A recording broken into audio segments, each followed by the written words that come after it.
Your leadership style is too rigid for our culture, Victoria announced to the entire management team. Not in private, not with any warning.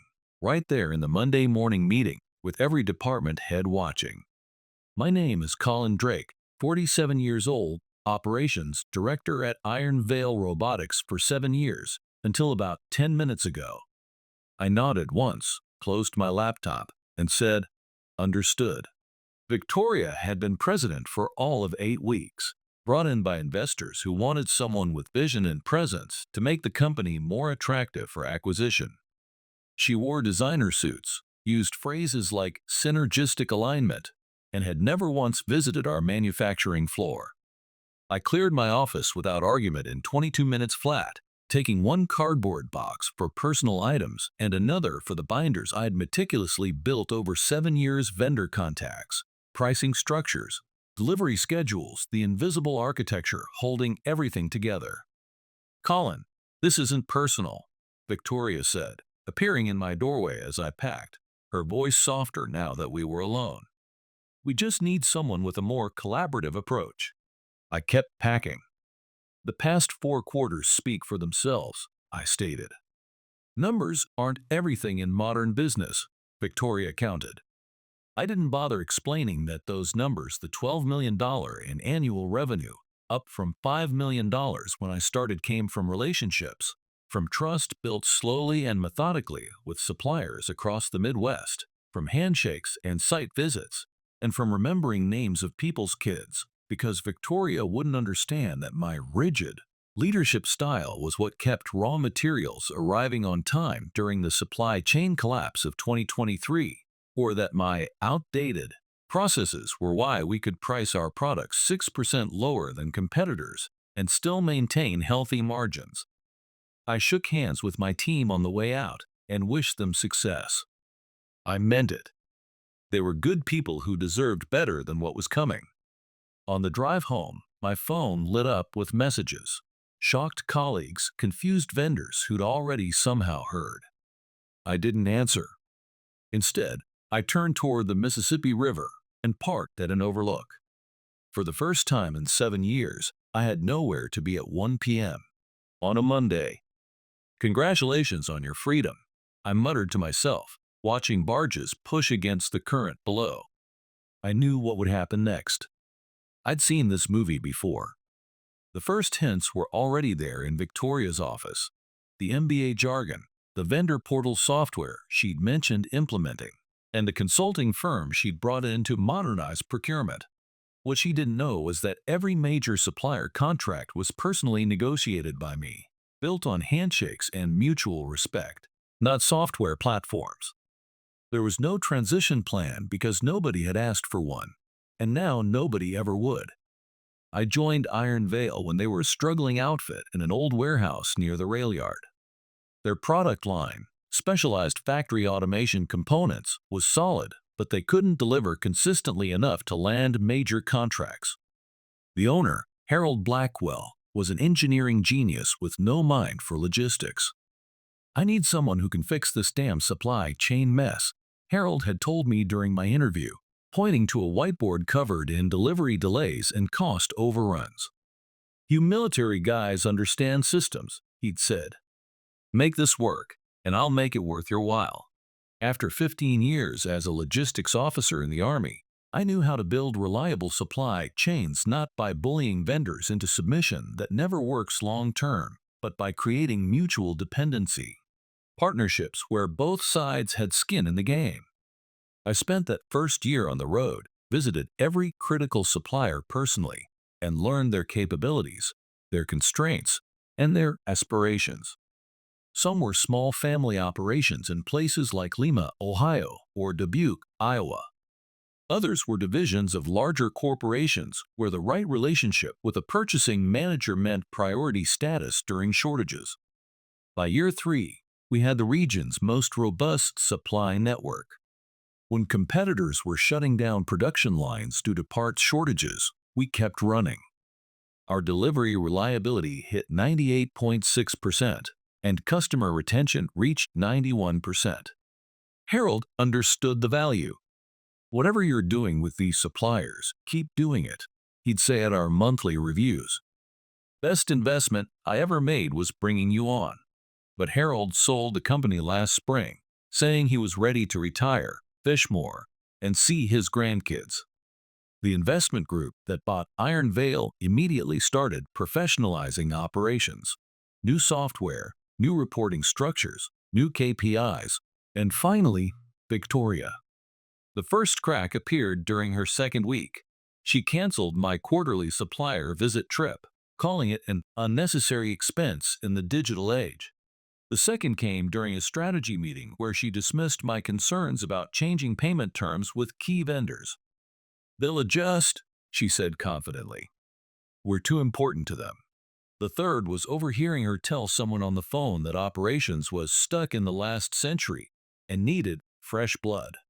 I could have fought harder, could have explained that our success was built on precisely the old school approach she was dismantling, that our suppliers worked with us because of trust, not just transactions. But I recognized the pattern. I'd seen it in the military too. New leadership determined to make their mark by changing what already works. So I started making copies of my contact lists, backing up my notes, and preparing for the inevitable. When it came, the only surprise was the public nature of my dismissal. 3 days after my firing, Thomas Franklin, chief engineer at Flynn Security, one of our biggest customers, called. Heard what happened, he said. Their loss. Listen, are you free for lunch? No agenda, just two old guys complaining about the world. We met at a steakhouse downtown. Thomas was pushing 60, with the weathered hands of someone who'd spent decades building things before moving into management. So, what's next for Colin Drake? He asked after we ordered. Taking some time, evaluating options, I replied. Thomas nodded. Heard from anyone at Iron Veil? He asked. Radio silence, I answered. Not surprised, he responded. Victoria is already making waves, Thomas continued. She announced a new vendor management system yesterday, mandatory for all suppliers. He studied my face. You didn't set that up, did you? No, I said. All our vendor relationships were personal, direct lines of communication, real people solving real problems. That's what I figured. Thomas leaned forward. Look, Colin, I'm going to be straight with you. We're already seeing delays from Iron Veil. Nothing major yet, but the warning signs are there. Your replacement is some kid from business school who talks about strategic procurement, but doesn't know the difference between grade 5 and grade 8 fasteners. I took a sip of water, trying to mask my reaction. It was happening faster than I'd expected. Not your problem anymore, Thomas continued. But here's what is interesting. Weiss & Boworks is looking for someone to overhaul their operations. Their CEO, Julia Winters, is an old friend. When I heard what happened to you, I mentioned your name. I appreciate that, I said. She wants to meet you, Thomas pressed on. They're expanding, and their current setup can't handle the growth. Sound familiar? It did, exactly like Iron Veil 7 years ago. As we finished lunch, my phone buzzed with a text from Harold, my old boss. Just heard. What the hell were they thinking? Call me. On the drive home, I felt something shift inside me. Not anger, I was past that, but something colder, more calculated. Victoria had made a critical error. She'd assumed the systems I built were transferable, that relationships could be managed through software and form emails, and that suppliers would stick with Iron Veil out of inertia or necessity. She didn't understand that I'd structured every major contract to require personal renegotiation annually, no auto-renewals, no standard terms, each one customized with me as the point of contact. It wasn't sabotage. It was how I'd always operated. Personal accountability built into the system, my system. That evening, I received my first email from Iron Veil since the firing, not from Victoria, but from purchasing. It read, Urgent need. Vendor contact information for Midwest Precision. Their representative says they only deal with Colin Drake. I didn't reply. Instead, I called Harold back, then Julia Winters at Weiss & Boworks. then 3 other companies who tried to hire me away over the years. By Friday, I had 4 solid offers. By Monday, I'd made my decision. I wasn't just going to rebuild somewhere else. I was going to show Victoria exactly what she'd thrown away. 2 weeks after my firing, I accepted the Chief Operations Officer position at Weissen Boworks. They manufactured specialized laboratory equipment, different products from Iron Vale, but with similar supply chain challenges. Julia Winters, their CEO, gave me full authority to rebuild their operations from the ground up. "We need what you built at Iron Vale," she said during our final interview. "Our growth is outpacing our infrastructure. Fix it, and there's equity in it for you." I spent my first day walking the floor, talking to line workers, and getting the unfiltered truth about what worked and what didn't. By day 3, I had identified their critical weaknesses: unreliable component deliveries, quality inconsistencies from key suppliers, and wasteful inventory practices. That Friday, my personal phone rang. Victoria Lang's name lit up the screen. I let it go to voicemail. Her message was polite but tense. "Colin, hope you're well. We're having some challenges with supplier transitions. Wondering if you might be available for a brief consultation, compensated, of course." I didn't call back. Monday morning, my administrative assistant forwarded an email that had come through the general contact form, an urgent request from Victoria Lang, president of Iron Vale Robotics. I deleted it without reading further. By Wednesday, she was calling my personal phone every few hours. I blocked her number. On Thursday, she showed up at Weissen's reception area. "Mr. Drake is in meetings all day," the receptionist told her, following my standing instructions for any Iron Vale visitors. "Tell him it's urgent," Victoria insisted. "We have a major production delay that's about to cost us millions." I watched through the security feed from my office as she waited for 30 minutes before leaving, her perfect composure finally cracking. That afternoon, I received a detailed email from Brian Cooper, my former assistant at Iron Vale. We'd stayed in touch, and he'd become my eyes and ears inside the company. "Complete chaos," he wrote. He continued, "Midwest Precision raised prices 15% on the new contract. Valari Components pushed delivery dates out 6 weeks. 3 other vendors have capacity issues that mysteriously only affect Iron Vale orders. Victoria's called 4 emergency management meetings this week alone. I hadn't asked these vendors to punish Iron Vale. I hadn't needed to. They'd seen how I was treated and drawn their own conclusions about the new leadership. Some had worked with me for years, across multiple companies. They knew who kept promises and who didn't." The next morning, Harold Blackwell called. "The board is starting to ask questions," he said. Harold had kept a 15% stake in Iron Vale after selling. "Victoria is blaming vendor hostility for the delays," Harold said. "She says you poisoned the well on your way out." "I've had 0 contact with any Iron Vale vendors since I left," I replied truthfully. "I believe you, but she's convinced herself she's the victim here." Harold paused.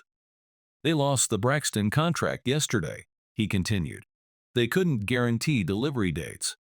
Braxton Industries, a client I'd personally cultivated for 3 years before they finally signed on, was one of Iron Vale's largest accounts." "Not my concern anymore," I said. "Of course not," Harold agreed.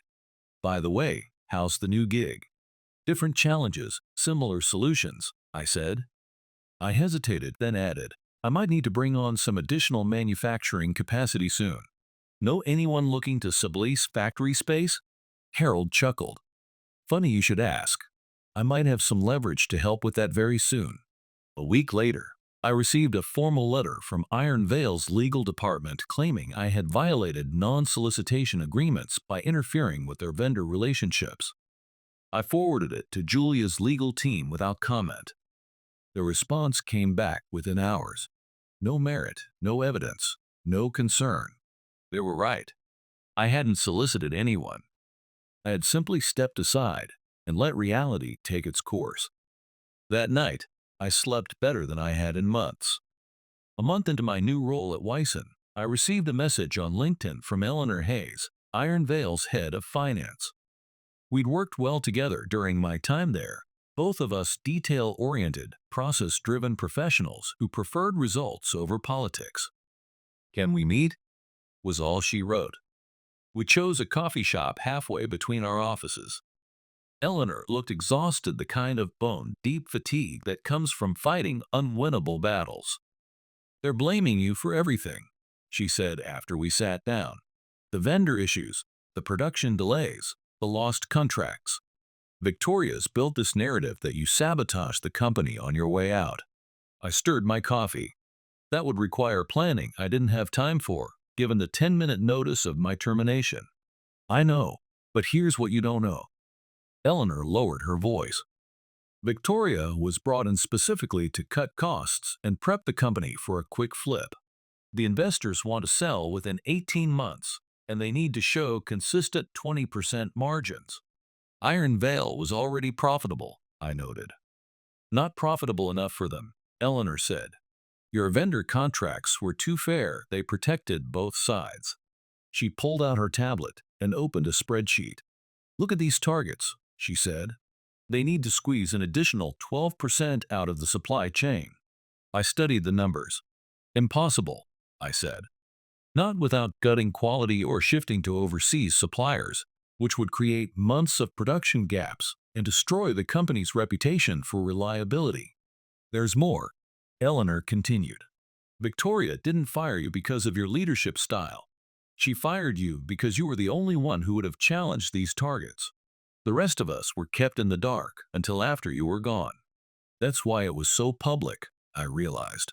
"A warning to everyone else." Eleanor nodded. "Exactly. And it worked. Nobody is pushing back." "So why tell me this?" I asked.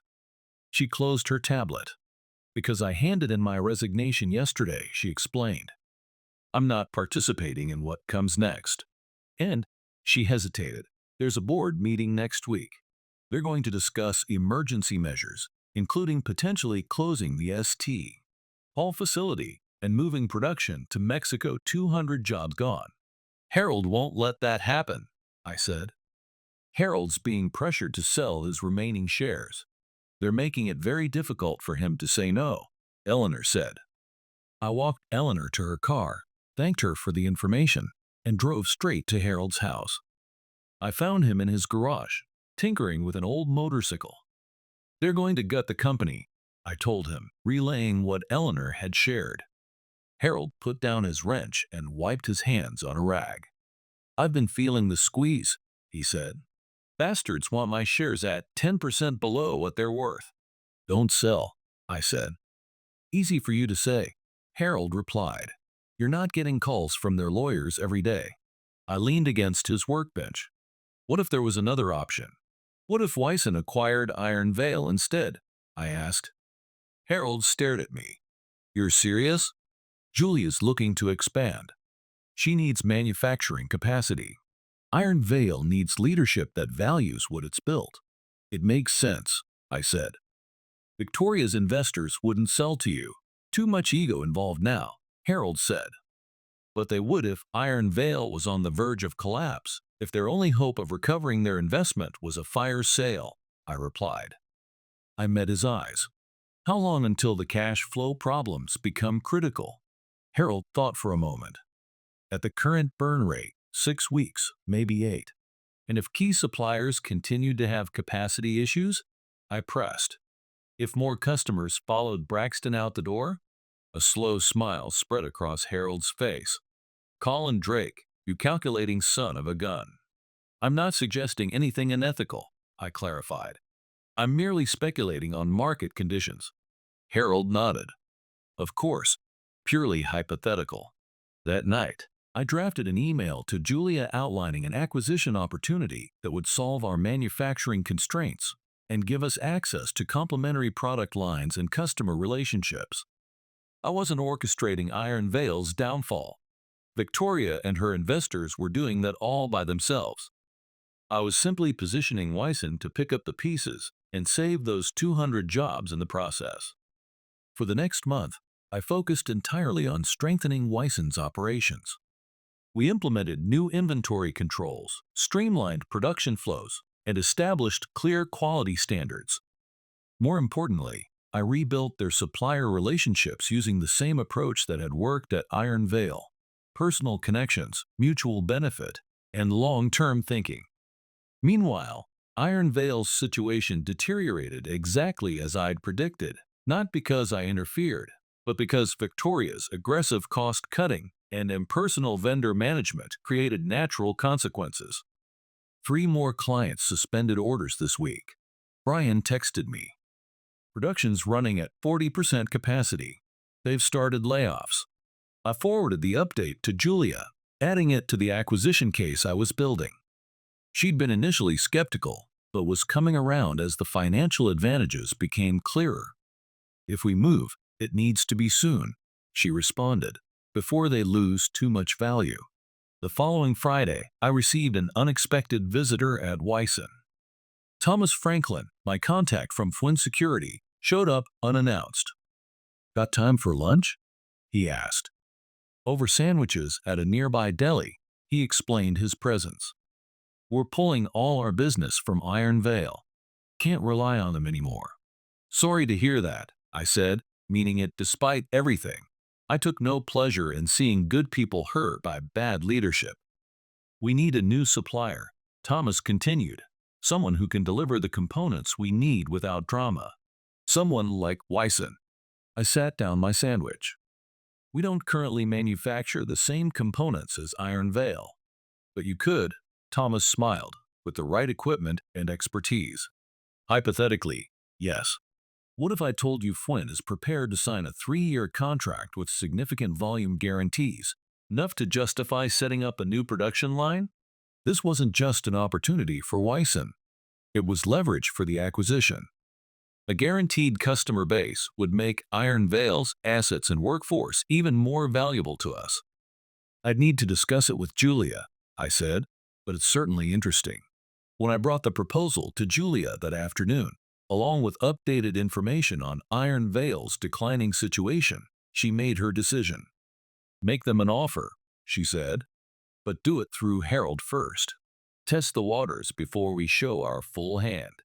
I called Harold that evening and outlined the plan. He would approach Victoria's investment group, presenting himself as a concerned former owner with a potential lifeline, an interested buyer willing to acquire Iron Veil at a reduced but fair price. "Won't mention Wyson or you initially," Harold confirmed. "Just gauge their desperation." Perfect. 3 days later, Harold called back. "They bid harder than I expected. Barely negotiated. They won out before next quarter's financials hit." "Did they ask who the buyer is?" "Of course. I told them a private investment group. They didn't push. They're too eager to stop the bleeding." We moved quickly after that. Julia assembled the acquisition team, with me providing detailed information on Iron Veil's assets, capabilities, and remaining strengths. We structured the deal to retain as many employees as possible, people I knew personally, whose skills and dedication deserved better than what Victoria had given them. 2 weeks later, with the preliminary agreement in place, it was time to reveal Wyson as the buyer and me as the architect of the acquisition. The meeting was set for Monday morning at Iron Veil's headquarters, exactly 3 months after my very public dismissal. I selected my suit carefully that morning, not to impress Victoria, but out of respect for the moment. This wasn't about revenge. It was about restoration. I walked into Iron Veil's conference room at precisely 9 a.m., followed by Julia and our legal team. Victoria's face, when she saw me, was worth every sleepless night of the past 3 months. "What is this?" she demanded, looking from me to Harold to her investors. "Mr. Drake is here representing the acquiring company," Harold explained calmly. "This is a joke." Victoria stood up. "We're not selling to him." The lead investor, a thin man named Jeffrey Pearson, cleared his throat. "The preliminary agreement has been signed, Victoria. Bulwarks is acquiring Iron Veil's assets, and Mr. Drake will be overseeing the integration." "You can't do this," she insisted. He's the reason we're in this situation. He sabotaged our vendor relationships. I remained standing, hands clasped behind my back. I haven't contacted a single Iron Veil vendor since my departure. I'd be happy to provide phone records, emails, and sworn statements confirming that fact. Then how do you explain what you're experiencing? I interrupted calmly. Is it not the natural consequence of treating business relationships as transactions rather than partnerships? Those vendors didn't need me to tell them how little you valued them. Julia stepped forward, taking control of the meeting. We're here to finalize the acquisition terms. Wyson will retain majority ownership, with Harold maintaining his current stake. We'll keep the Iron Veil brand and as many employees as operations can support. Victoria looked to Jeffrey and the other investors for support, but found none. They were cutting their losses, and she was just another liability to shed. What about me? She finally asked. Julia glanced at me, then back to Victoria. Your services won't be needed during the transition or beyond. Victoria gathered her papers with shaking hands. You planned this from the beginning, she accused me. You set me up to fail. I shook my head. No, Victoria. You did that all by yourself when you decided that relationships didn't matter, when you dismissed 7 years of work without taking the time to understand it. She left without another word. The investors stayed, eager to complete the deal that would salvage at least part of their investment. I felt no triumph, only a quiet certainty that justice had been served. 6 months later, I stood on the manufacturing floor of the newly integrated Wyson Iron Veil operation. We'd kept 185 of the original 200 jobs, consolidated administrative functions, and expanded production capabilities. Most importantly, we'd rebuilt the vendor relationships that had made Iron Veil successful in the first place. It took time, trust, and transparency, explaining our vision, honoring past commitments, and creating new partnerships built on mutual respect. The combined company was on track to hit $20 million in annual revenue, nearly double what Iron Veil had achieved at its peak. Julia had made good on her equity promise, making me a minority owner with real skin in the game. As I completed my daily walk through, Bryant, now our production manager, approached with a tablet. Midwest Precision just confirmed the new delivery schedule, he reported. And Valori Components agreed to the quality improvement program. Said they appreciate the return to the old way of doing business. Good. Let's visit them both next month, see the improvements firsthand. Brian nodded. By the way, heard anything about Victoria? Consulting for a private equity firm in Chicago, last I heard. Think she learned anything from all this?